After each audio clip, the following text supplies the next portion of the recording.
ಯಶ್ ತಾಯಿ ಮನೆ ಬಳಿಯ ನಿವೇಶನದ ವಿವಾದ ಈಗ ಜಟಾಪಟಿಗೆ ಕಾರಣ ಆಗಿದೆ. ಒಂದ್ ಕಡೆ ಪುಷ್ಪ, ಇನ್ನೊಂದ್ ಕಡೆ ದೇವರಾಜ್. ಇವರಿಬ್ಬರ ನಡುವಿನ ಜಟಾಪಟಿ ಮುಂದುವರೆದಿದೆ. ಹಾಸನದ ವಿದ್ಯಾನಗರದಲ್ಲಿರುವಂತಹ ನಿವೇಶನ ಇದು. ಇವತ್ತು ಯಶ್ ತಾಯಿ ಪುಷ್ಪ ಅವರು ಮತ್ತೆ ಕಾಂಪೌಂಡ್ ಅನ್ನ ಹಾಕಿಸ್ತಾ ಇದ್ದಾರೆ.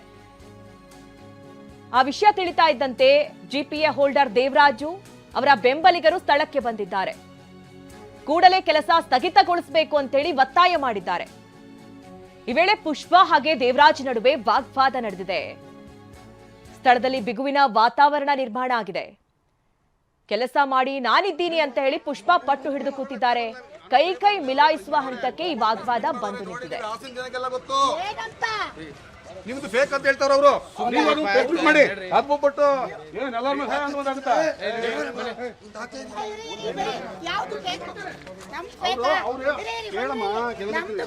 ಇಲ್ಲಲ್ವಾ ಪ್ರೆಸ್ ಮೀಟ್ ಮಾಡಿ. ಯಾಕೆ ಇದು ದೊಂಬರಾಟ?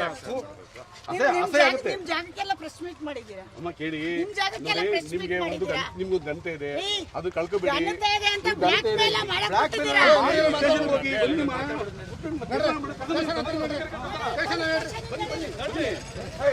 ಅವ್ರು ಕಳ್ಸಿ ಬರ್ರಿ. ಆ ನಂಬರ್ ಹೊರಗಡೆ ಕೂತಿರಲಿ. ಏನೋ ಇಷ್ಟ ಮೇಲೆ ಅದೊಂದು ಕೆಟ್ಟಸ ಬರುತ್ತೆ.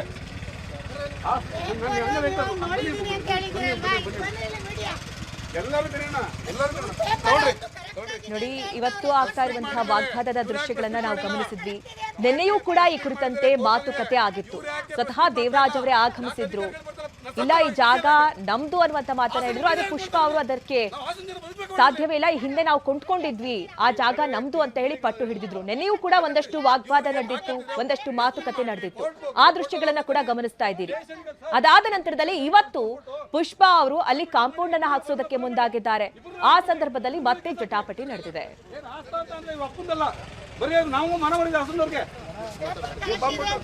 ಒಂದೊಂಟುಗೆ ಈವೆಂಟ್ ಹಾಕಿ ನಾನು ಇಲ್ಲಿ ಬಂದ್ರೆ ಅವ್ರ ಮೇಲೆ ದೌರ್ಜನ್ಯ ಮಾತಾಡ್ತೀವಿ. ಅಮ್ಮ ಲೆಕ್ಕ ಹಾಕಿ. ಅವ್ರ ಬಟ್ಟೆಗೆ ಬೆಲೆ ಇಲ್ವಾ? ನ್ಯಾಯಾಲಯಕ್ಕೆ ಬೆಲೆ ಇಲ್ವಾ? ಆರಕ್ಷತೆ ಬೆಲೆ ಇಲ್ವಾ? ಕಾನೂನಿಗೆ ಗೌರವ ಇಲ್ಲದೆ ಮಾತಾಡ್ತಾ ಇದ್ದೀವಿ. ನೋಡಿ, ಬರಲಿ, ಅವ್ರು ದಾಖಲಾತಿ ತರಲಿ, ಏನಿದೆ ತಗೊಂಬರ್ಲಿ. 1965ನೇ ಇಸ್ವಿಯಿಂದ ನಮಗೆ ಆಗಿದ್ದಂಥ ಕ್ರಯಪತ್ರದಿಂದ ಇವತ್ತಿನವರೆಗೂ ನಾನು ಕೊಡ್ತೀನಿ. ಜನವರಿ 4ನೇ ತಾರೀಕಿಂದ ಏನೇನಾಗಿದೆ ಅನ್ನೋ ವಿಚಾರ ಎಲ್ಲರಿಗೂ ನಿಮಗೆ ಗೊತ್ತು. ಈಗ ಇಷ್ಟಿದ್ರೂ ಕೂಡ ನಿನ್ನೆ ಕೋರ್ಟ್ ಇತ್ತು. ನಿನ್ನೆ ಕೋರ್ಟಿಗೆ ಇವರು ಲಾಯರು ಬರಲಿಲ್ಲ, ಇವರು ಬರಲಿಲ್ಲ, ಪುಷ್ಪನೂ ಬರಲಿಲ್ಲ. ಇವತ್ತು ನಿನ್ನೆಲೂ ಬಂತು, ನಾವಿಲ್ಲಿ ಬಂದು ಹೋಗಿದ್ವಿ ಸೈಟಿಗೆ. ನಮ್ಮ ಜಾತಿ ನಾವು ದಿವಸ ಬರ್ತೀವಿ. ಹೊರಬಡಾನಕ್ಕೆ ಇವೊಮ್ಮೆ ಯಾರು ನಿಮ್ಮ ಅಪ್ಪಂದಂತ ಇವಳು ಅಪ್ಪಂದ? ನಾನು ಇದೇ ಥರ ನಾನು ಮಾತಾಡೋದು ನಿನ್ನ ಮುಂದೆ. ಈಗ ಇಷ್ಟಿದ್ರೂ ಕೂಡ ಇವತ್ತು ಬೇಲಿ ಹಾಕಕ್ಕೆ ಬಂದಿದ್ದಾರೆ. ಬೇಲಿ ಹಾಕಕ್ಕೆ ಬಂದಿರೋದ್ರಿಂದ ನಾನು ತಡಿಯಕ್ಕೆ ಬಂದೆ. ಬಿಡಲ್ಲ ಯಾವುದೇ ಕಾರಣಕ್ಕೂ. ನಮ್ಮ ಆಸ್ತಿ, ನಮ್ಮ ಅಪ್ಪನ ಆಸ್ತಿ ನಾನು ಬಿಡಲ್ಲ. ನಾನು ಏನೇ ಆದರೂ ನನ್ನ ಆಸ್ತಿನ ಬಿಡಲ್ಲ. ನಾನು ಏನಿದೆ ಪ್ರೂವ್ ಮಾಡಲಿ. ಪೇಪರ್ ತಗೊಂಡ್ಬರ್ಲಿ. ಒಬ್ಬನಿಗೆ ಮನೆ ಎಲ್ಲ ತಂದು ಸೀಟ್ ಹಾಕಿ ಎಲ್ಲ ಮಾಡೋಕ್ಕೆಲ್ಲ ಮಾಡ್ತಾಯಿದ್ರು. ಅದಕ್ಕೆ ನಾವೀಗ ತಡೆದಿದ್ದೀವಿ, ಕಿತ್ತಾಕಿದ್ದೀವಿ. ಹಾಕಿದ್ರು ಬಿಡಲ್ಲ ನಾವು. ರಾತ್ರಿ ಹೊತ್ತು ಹಾಕಿದ್ರು ಬಿಡಲ್ಲ ನಾವು, ಕಿತ್ತಾಕ್ತೀವಿ. ನಮ್ಮ ಜಾಗ ಇದು ಅಂತ ನಮಗೆ ಪ್ರೂವ್ ಮಾಡಿದ್ವಿ. ನಾವು ಸರ್ವೆ ಮಾಡಿಸಿದ್ವಿ. ಆಯಮ್ಮ ಆಕೆ ಜಾಗನ ಬೇಕಾದರೆ ಸರ್ವೆ ಮಾಡಿಸ್ಕೊಳ್ಳಿ. ಅವ್ರದ್ದು ಎಲ್ಲೈತೆ ಹುಡುಕಲ್ಲಿ, ಅವರು ಈಗಲೇ ಕರೆಸ್ಲಿ. ಅಲ್ಲ, ಅಂಥ ಸ್ಥಾನದಲ್ಲಿದ್ದು ಒಬ್ಬ ಮ್ಯಾಜಿಸ್ಟ್ರೇಟ್ ನ್ಯಾಯಾಧೀಶರನ್ನ ಜಡ್ಜ್ ಕರೀರಿ ಅಂತ ಅಂದರೆ ಏನು ಜಡ್ಜ್ ಏನು ಇವ್ರ ಮನೆ ಇದ್ದ? ಜಡ್ಜಿಗೂ ಏನು ಬೆಲೆ ಇದೆ ಅನ್ನೋದು ಗೊತ್ತಿಲ್ವಾ ಈ ಭಾರತ ಸಂವಿಧಾನದಲ್ಲಿ? ಏನು ಪ್ರೆಸಿಡೆಂಟಾ ಈ ಅಮ್ಮ? ಇಂಡಿಯನ್ ಪ್ರೆಸಿಡೆಂಟಾ?